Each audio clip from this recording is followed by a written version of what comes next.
NSS വിദ്യാർത്ഥികൾ school വൃത്തിയാക്കി. Kattakada Kattakode Vigyan college of applied സയൻസിലെ 62ഓളം വിദ്യാർത്ഥികളാണ് കുറ്റിച്ചൽ പരുത്തിപ്പള്ളി LPS സ്കൂളും പരിസരവും വൃത്തിയാക്കിയത്. ഒരാഴ്ച നീണ്ടു നിൽക്കുന്ന സപ്തദിന ക്യാമ്പ് ഡിസംബർ 26-ന് സമാപിക്കും. ക്യാമ്പ് കുറ്റിച്ചൽ ഗ്രാമപഞ്ചായത്ത് പ്രസിഡന്റ് G മണികണ്ഠൻ ഉദ്ഘാടനം ചെയ്തു.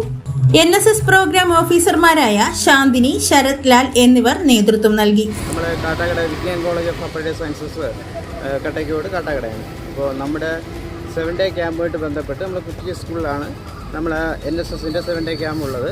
അപ്പോൾ അതുമായിട്ട് ബന്ധപ്പെട്ട് ക്യാമ്പുമായിട്ട് ബന്ധപ്പെട്ടിട്ട് നമ്മുടെ റോഡ് പരിസരങ്ങൾ വൃത്തിയാക്കുക, പിന്നെ അതുപോലെ തന്നെ സ്കൂളിൽ ക്ലിയർ ചെയ്യുക. പിന്നെ നമ്മൾ 2 ക്യാമ്പ് വെച്ചിട്ടുണ്ട്. ഒന്ന് നേത്ര ക്യാമ്പ്, മറ്റൊന്ന് ഹോമിയോ ക്യാമ്പ് വെച്ചിട്ടുണ്ട്. അതവിടെ തുടങ്ങി 26-ാം തീയതി നമ്മൾ അവസാനിപ്പിക്കും. അപ്പോൾ 7 ഡേ ക്യാമ്പാണ് വരുന്നത്. ഹോമിയോ ക്യാമ്പും നേത്ര ക്യാമ്പ്. നേത്ര ക്യാമ്പ്. ആ 2 ക്യാമ്പ് കഴിഞ്ഞു. പിന്നെ അല്ലാത്ത ക്ലാസ്സുകൾ, കുട്ടികൾ ക്ലാസ്സുകളുടെ